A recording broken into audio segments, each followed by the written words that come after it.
Hey folks, today we're covering Tinto Talks 72, and today Pavi is going to be talking to us about the Inti and folk religions of South America, although it does actually cover other areas of the world, and they'll talk about that later in the dev diary. So to begin with, we are going to cover the Inti religion. This is found in the Peruvian region of South America. You can see that on the screen now, all along the west coast here. You can see as well some of the other religions we are going to get in this area of the world as well. I'm sure they'll get covered in later dev diaries with a little bit more information than we get today. Next, they're going to show us the Inti religion tooltip itself. So this is part of the Peruvian folk religions religion group. Similar to last week's with the Central American religions, slaves working with raw materials, yes, and then some differences to those ones. Army reinforcement cost minus 10%, army movement speed plus 10%, cultural tradition plus 5%, maximum amount of female spouses plus 4%, maximum amount of male spouses plus 1. And then below that, it does say allows doom to impact country. Now, that's actually a mistake. Pavia did clarify that should say Yanantin. They're going to talk about that later in the dev diary. It's a mistake that it says doom, so don't worry about it too much. You can see currently there are 3.5 million people that follow this religion. Next, they're going to show us the religion tab under society. Again, we've seen this every week almost. Religious unity, conversion rate, holy sites, and then the different tolerances they have for different religions, and also their primary religion as well. You can see the primary religion is Inti, obviously, that's what they're talking about. And then you can see the language as well. I'm not going to try butcher the pronunciation of it, but that is the language of the religion. And then below that, you can see religion modifiers. You can see 7 gods. They're going to talk about those later on. And then that Yanantin kind of modifier here. They're going to cover that in a second. You can see religious aspects. Again, if you saw last week's dev diary around the Mesoamerican religions, this is looking kind of similar to that in many ways. And then similar to all the religions, you can take actions as well. Celebrate a ritual, pilgrimage, and host a ceremony. I'm sure that ceremony is going to be fun for everyone that does attend it. And then as I was talking about earlier, there is this Yanantin kind of modifier that the Inti religion has. This goes from minus 100 to plus 100, and you can see the description here. This represents the balance between 2 complementary but opposing entities, and this is the lightness and the dark, the sun and the moon, and the way that affects the Inca religion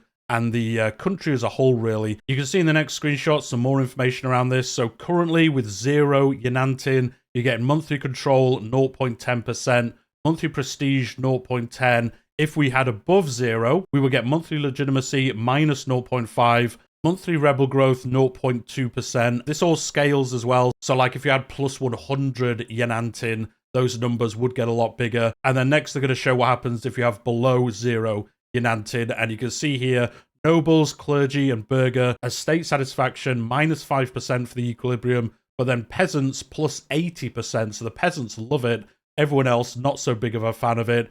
Monthly prestige 0.10, and then the last one, population joins rebels threshold. That is minus 10% in your favor. So looking at this, you kind of want to be at 0, I suppose. You want to be in the middle because below and above, it's mostly negative modifiers for you. So I don't know, I was kind of expecting them to have at least some positive modifiers, but you can see them all there, and we'll see once we play the game as well. Next, you can see the country modifiers that this is currently given in an example they are showing, and the different gods here as well. So the monthly Yanantin is going up by 0.5 because of the modifiers here, the different gods that you are kind of supporting or not, and they are giving you those modifiers affecting the Yanantin. And then as I said, very similar to the Mesoamerican ones, you do have these gods as well, and similar to that religion, you also get these modifiers depending on which ones you have. So you can see here the different gods, they give different modifiers around different areas of the game. And then below that, you can see some further ones as well. So separatism modifiers, monthly prosperity modifiers, navy morale modifiers as well. And then the last one giving you diplomatic capacity plus 5% as well. So I suppose actually that kind of balance between minus 100 and plus 100,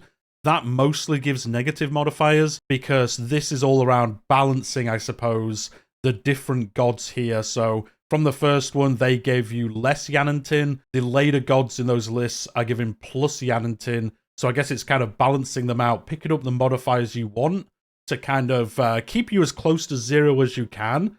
But you might want to go one way or another. Depending on what you're doing in your campaigns, you might want to pick up a few of these and take the bad punishment from the Yanantin modifier, but you're getting better modifiers from the gods, so it kind of equals itself out. Next, they're going to show off the religious aspect, and this is a way that they can promote a certain god with the consequences of increasing their effects. So again, very similar to what we saw last week, where you can pick one of these gods and say, yes, I super believe in this god, and then it changes the modifier, makes the modifier even better. But as you can see on the screen at the moment, they're the same modifiers as we've just seen. So I guess they kind of change once you pick one of them. And then you can promote one of these gods to worship. You can only do one at a time. You can see in the UI here where that works. So that's below the religious aspects part of the UI. You can pick a god here. That will be your patron god of your realm. And you can see the modifiers, and you can pay 50 stability, which is quite a lot. So you're not going to be wanting to change this very often. But I guess, as I was just saying, if something changes in your realm, if you want to change one of these modifiers, it might be worth it. Pick up some stability elsewhere and then change your patron god, or maybe not even have a patron god, I suppose. And then as we saw earlier, there are some religious actions very similar to other religions. So you can celebrate a ritual, change our Yanantin by sacrificing our prestige and resources to one of the gods. So this will cost you 10 prestige, and this will change your Yanantin score. So I guess you can kind of pull it back to the middle maybe, depending on which gods you have active. And then you can change a god to favor. This costs you 10 prestige as well. And this will change the god that you favor. This isn't the same as changing your patron that we just saw. This is just a god that you favor. So you can change that just using prestige. You can also go on pilgrimage. This will cost you 10 gold. You can see in the next screenshot the different holy sites of this religion. And again, this will cost you 10 gold, and it will change your Yanantin by minus 20. So those numbers may change, obviously. It might cost more than 10 gold when you actually play the game, but you can change it quite drastically by doing one of these trips to a holy site and then bringing this back into order. And then the last one is host a ceremony. A ceremonial festival is celebrated on a monthly basis, each time revolving around a different topic. Again, very similar to what we saw last week with the different ceremonies there, but a different kind of spin on it, I suppose, here. And you can see here in this example, in this month, it would give you population growth 0.10, but again, every month that will change to a different modifier, and that is pretty cool, I think. I think that's a fun way for that to work, where you have these ceremonies that last a long time, and each month they give you a different kind of minor modifier, and they will obviously aid your realm in different ways as you play. And then with that, that is the end of the look at this religion. Nothing too much here, although we do know on Friday we are getting a dev diary on the Inca themselves, so we'll get some more information around this as they cover that on Friday. And then, as they said at the very beginning, this dev diary is around folk religions as well, not just the ones in South America. And you can see a fantastic map here of the whole game, all the religions at the start of the game, and they do say folk religions are the new denomination of what in EU4 they were called as animist, pagan, and totemist religions. They're now under this folk religion banner,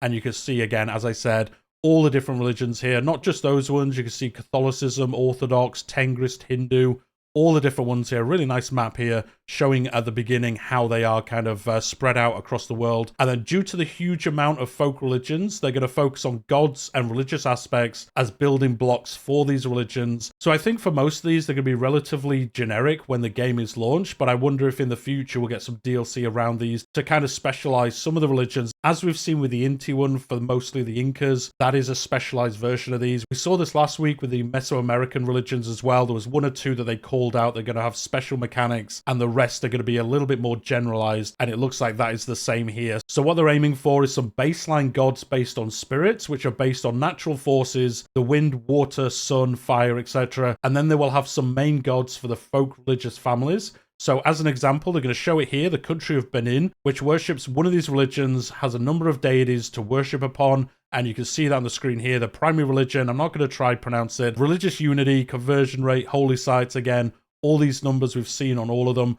The language is Nigerian. And then as we've seen for the previous 2 weeks, well, today and last week, again, they have these gods. They have these religious aspects. So I suppose like these religions are going to be a little bit samey to play. They're not going to be that specialized. Hopefully, once we get the game out, we get some future DLC. We'll see some of these fleshed out with different mechanics, more localized like gods and things like that. But those gods, you can see them here as well. They give very similar bonuses to the Inti religion and the Mesoamerican religions we saw last week. So stability, growth, prosperity. In fact, I think they're mostly exactly the same. But it does give you some flavor, I suppose, for those areas. You are worshipping these gods based on similar kind of things, and then you can kind of specialize your religion depending on which one of these you want to focus on, and that's going to help your campaign. But anyway, folks, that's going to be the end of the Dev Diary this week. A very quick one, actually, this Wednesday. Really giving us our first look at South America for the most part. And then, as I said, on Friday, we are going to get a Tinto flavor on the Inca. So if you are interested in that, make sure you subscribe to the channel. Make sure you've hit that like button today if you've enjoyed this video. I'm covering all these Dev Diaries. I do discussion videos on EU5 as well. And I also cover Crusader Kings in a very similar manner. So make sure you've subscribed to the channel. But we'll leave it there for today. and I'll see you all next time.